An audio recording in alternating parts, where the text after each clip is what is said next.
Saya mau bertanya bagaimana caranya agar kita bisa terhindar dari zina. Ya, dan apakah kalau saya bertobat dosa zina saya yang lalu bisa diampuni Allah Subhanahu wa taala? Saya senang sekali dengan pertanyaannya. Ya, saya mau bertanya bagaimana caranya agar kita, berarti Anda dan saya kan, kita semua bisa terhindar dari zina. Nah, itu bagus sekali untuk kita semua karena banyak potensi-potensi yang bisa menjerumuskan kepada itu. Ya, baik misalnya dari zina mata, zina telinga, zina mata melihat hal-hal yang enggak pantas untuk dilihat. Ya, kebiasaan-kebiasaan yang buruk, kemudian zina telinga mendengar kalimat-kalimat yang kotor yang mengarahkan pada hasrat seksual pada tempat yang tidak benar, ya, dan perbuatan-perbuatan yang juga sekarang banyak sekali perangkat-perangkatnya. Semoga Allah hindarkan kita dari itu. Termasuk juga iklan-iklan, ya. Saya tuh sering kalau lihat misalnya baca ada komentar tunjukin admin kan, oh, kenapa Ustaz ini kok ceramah tapi iklannya snack video. Itu kan algoritma YouTube dari kebiasaan Anda jadi. Jadi kalau Anda kebiasaannya lihat yang begitu atau klik yang begitu, datangnya seperti itu. Tapi kalau Anda kliknya misalnya yang baik-baik, ya, atau iklannya muncul ketika ada, itu kan dari kebiasaan Anda buka kan itu algoritmanya tersusun dengan kebiasaan kita buka laman apa dan sebagainya. Jadi Anda sendiri sebetulnya yang mengkreasikan itu. Jadi mengkoreksi untuk membuka sesuatu itu yang benar sehingga nggak datang iklan-iklan yang nggak diharapkan, gitu kan? Baik. Lalu apakah kalau ada ini si fulan atau fulan yang bertobat dosa zina yang lalu bisa diampuni? Insya Allah. Bahkan jelas ayatnya. Quran surah ke-39, ya, Az-Zumar ayat 53. Dan ini kan turun ketika ada seorang ingin bertobat dari dosanya. Ya, dan ini dosa besar gitu kan. Bahkan ada ayat menyebutkan dari zina. Ya, apa yang disampaikan Allah di sini? Qul ya ibadiyalladzina asrafu ala anfusihim la taqnatu min rahmatillah. Ya, innallaha yaghfiru dzunuba jami'a. Ya, wahai hamba-hambaku, masih disebut hamba, dianggap hamba, diaku hamba oleh Allah Subhanahu wa taala. Ya, kata Allah, "Hei hamba-hambaku," katakan Muhammad SAW kepada hamba-hambaku yang israf berlebihan. Jadi israf itu udah standar tertinggi dalam dosa. Ya, jadi ada khata, nanti ada afu pasangannya, ada dzambun, ada ghafir pasangannya. Al-Ghafir Quran surah ke-40 misalnya ayat 3, ghafiridzz dzambi wa qabilit taubi. Kemudian ada naik lagi dzunubun, ada ghafar pasangannya seperti surat Nuh ayat 10, faqultu astaghfiru rabbakum innahu kana ghaffar. Ada ghafur. Kalau naik lagi dzunubun ma'adh-dzulmi, jadi khata'un, dzambun, dzunubun ma'adh-dzulmi pasangannya ghafur, kemudian israf pasangannya rahim. Ya, israf pasangannya apa?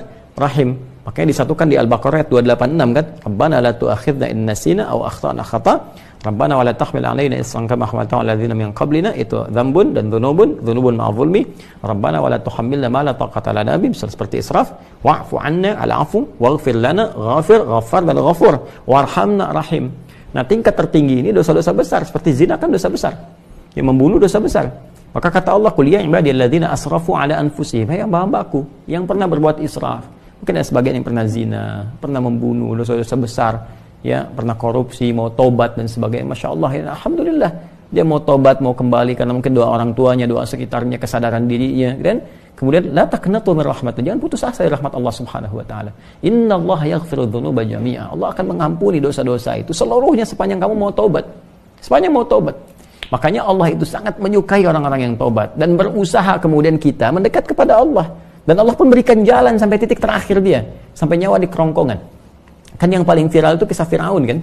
Ya, Firaun, Allah menerapkan keadilan, memberikan contoh kepada kita. Ini Firaun, Firaunnya, ya, yang merasa paling kuasa, hobi bunuh orang dan sebagainya, zalim dia, masih diberikan kesempatan untuk tobat dengan diberikan bimbingan dari dua nabi. Kurang apa coba Musa dengan Harun? Ya, diutus untuk Firaun. Ya, idhaba ila fir'auna innahu tagha. Datanglah kepada Firaun, dakwahi dia dengan penuh kelembutan. Dia sudah mulai menyimpang.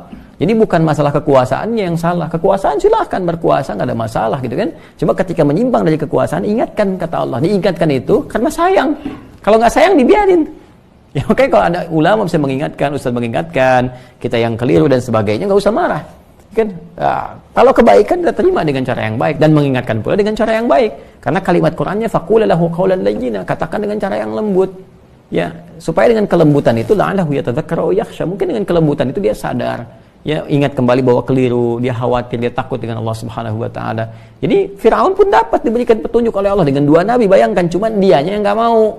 Ya, begitu nyawa ke kerongkongan baru munculkan daya tawar gitu. Itu yang jadi persoalan. Ya, jadi semua punya kesempatan untuk kembali. Makanya saya sering katakan Allah sangat mencintai para pelaku maksiat yang gemar bertobat dibandingkan orang soleh yang tidak pernah merasa salah.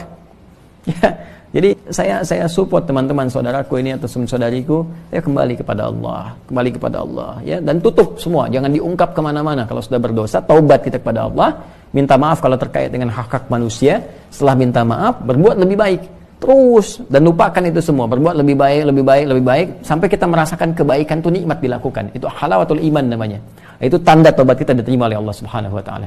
Tanda taubat itu kan ketika kita menyesali, kemudian ada rasa nggak enak untuk mengerjakan lagi atau bahkan mendengar, ya ini saya nggak mau dengar acara-acara gini, sudah nggak suka dan sebagainya. Terus berganti jadi kebaikan, nonton yang bagus-bagus, bacaan yang baik, enak sholat dan sebagainya. Itu tanda taubat kita diterima oleh Allah Subhanahu wa taala.